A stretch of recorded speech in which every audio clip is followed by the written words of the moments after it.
안녕하세요, 여러분. 행복한 사람들의 따뜻한 이야기 해피트리 가족상담센터입니다.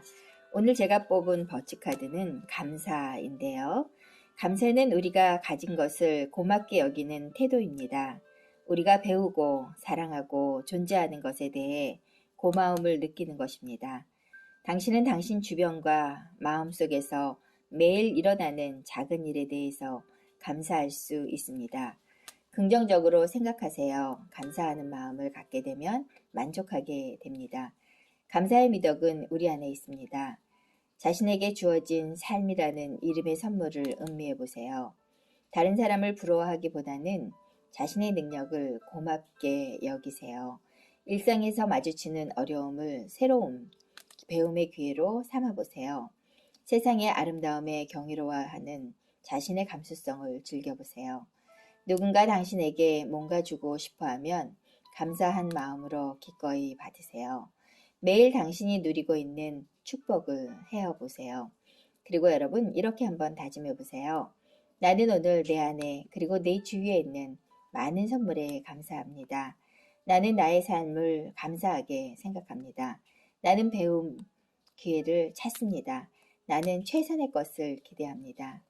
버치카는 감사를 이렇게 이야기하고 있습니다.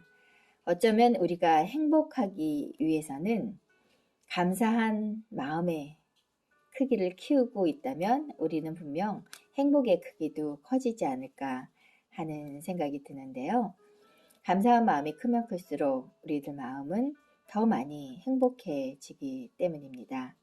우리가 다른 사람을 부러워하기보다는 내가 갖고 있는 것들에 집중해서 그것을 찾아내고 그것을 성장시키고 발전해 나갈 때 훨씬 더 행복해질 수 있는데 내가 아닌 다른 사람을 보는 순간 우리는 작아지는 내 자신을 보게 되지 않을까 하는 생각이 듭니다.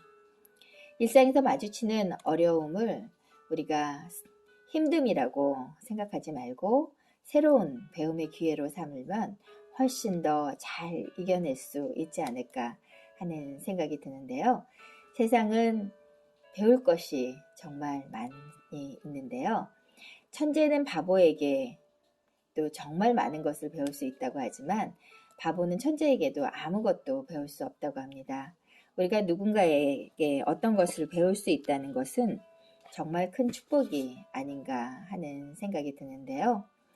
누군가 당신에게 뭔가 주고 싶어 하면 감사한 마음으로 기꺼이 받으라고 되어 있는데 우리가 잘 받는 거, 감사합니다, 잘 쓰겠습니다, 고맙습니다 라고 잘 받는 것도 정말 중요하지 않을까 하는 생각이 듭니다. 김수현 씨는 불행 수첩을 만든 적이 있다고 합니다. 우울하고 절망하는 순간에 그 감정들을 기록해 두었다가 기분이 나아지면 다시 읽어보았다고 하는데요. 그러면 얼마나 본인이 비합리적인 생각을 하고 있는지, 상황을 극단적으로 예측하고 있는지를 알 수 있게 된다고 합니다. 그런데 몇 번을 적어보니 너무 불행한 사람이 된 것 같아서 수첩의 용도를 행복 수첩으로 바꿨다고 합니다. 그리고는 우울함이 아닌 순간과 행복을 느끼는 그 기분을 수첩에 기록했다고 하는데요. 그렇게 수첩에 기록을 하고 나니까 나라는 사람이 언제 행복을 느끼는 사람인지 알 수 있게 되고 우울한 순간도 곧 지나간다는 것을 알게 됐다고 합니다. 사람들은 행복하고 싶다고 말하면서 무엇이 자신을 행복하게 하는지조차 알려고 하지 않는다고 하셨는데요. 행복은 어느 날 아침 식탁 위로 뚝 떨어지는 것이 아니라 삶에서 알아두면 좋은 많은 것들 중에 심폐소생술보다 이어폰줄을 꼬이지 않게 하는 법보다 연말 소독공제를 하는 것보다 더 중요하다는 겁니다. 나는 무엇으로 행복한지, 나는 무엇으로 회복해야 하는지, 나는 어느 순간 살아있음을 느끼는지, 나는 행복을 다루는 노하우가 있는지 이런 것들을 알아차리고 그리고 생각해 보는 것도 행복하고 싶다면 당신의 행복에 관심을 가져야 한다는 것입니다. 우리는 완벽한 사람은 누구도 없기 때문에 부족한 우리 모습을 받아들이고 그것을 사랑할 때 우리 마음의 행복은 더 커진다고 김수현 씨는 이야기를 했는데요.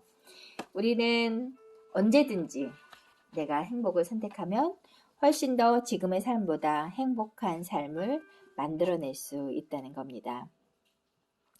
여러분, 어린 시절 차를 타면 언제나 해가 나를 따라온다고 김수현 씨가 생각했다고 합니다. 그리고 언젠가 세일러문 정도의 마법소녀가 될 수 있지 않을까도 기대했다고 하는데요. 물론 성인이 되어서도 이런 생각을 계속한다면 중증의 과대망상 판정을 받기 딱 좋을 거라고 생각을 했다고 합니다.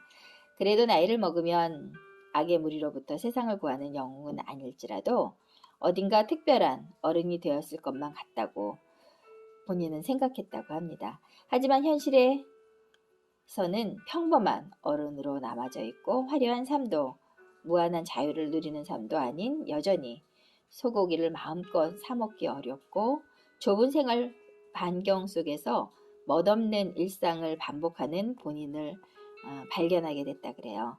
그런데 생각해보면 평범한 어른 중에 한 사람이 되었다는 사실도 깨달았다고 합니다. 어린 시절 김수현 씨가 품었던 이상을 떠나보내는 지점, 어른의 사춘기는 그 지점에서 오는 게 아닐까라고 생각한다고 합니다.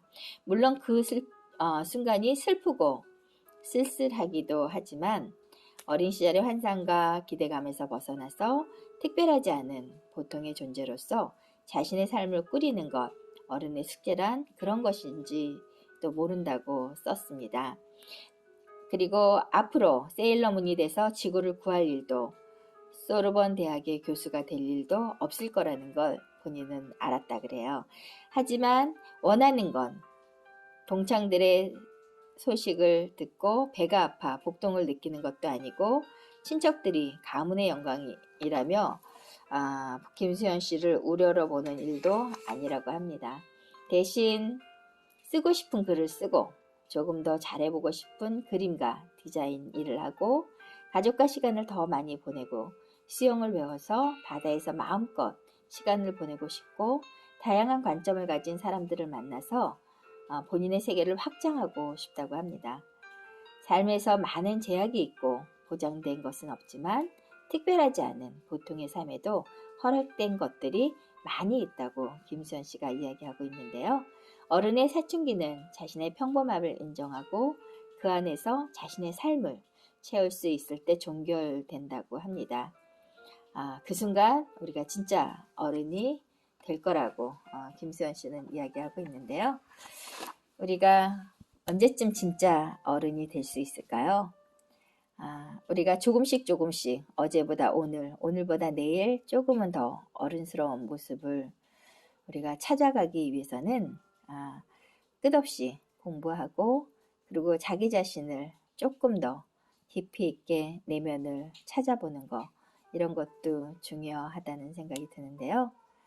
누가 나를 어른으로 봐주는 것이 아니라 내 자신 스스로가 이래서 참 어른이었구나 라고 느낄 수 있는 거, 이런 것들이 중요하지 않을까 하는 생각이 듭니다. 언젠가 정말 참 내 모습이 좋았어 라고 스스로에게 칭찬할 수 있는 그 순간이 올 때까지 쉬지 않고 뚜벅뚜벅 우리가 열심히 삶을 향해서 살아보면 더 좋은 날, 그리고 더 어른스러운 날을 만나게 되지 않을까 하는 생각이 들었던 하루였습니다. 지금 창밖에 비가 내리고 있는데요. 이 비가 죽어가는 생명을 살릴 수 있는 그런 생명의 비가 되듯이 우리들의 시간이 누군가에게 희망과 꿈을 주는 소중한 시간이 되었으면 하는 바람입니다. 안녕히 계세요. 최선희 박사였습니다.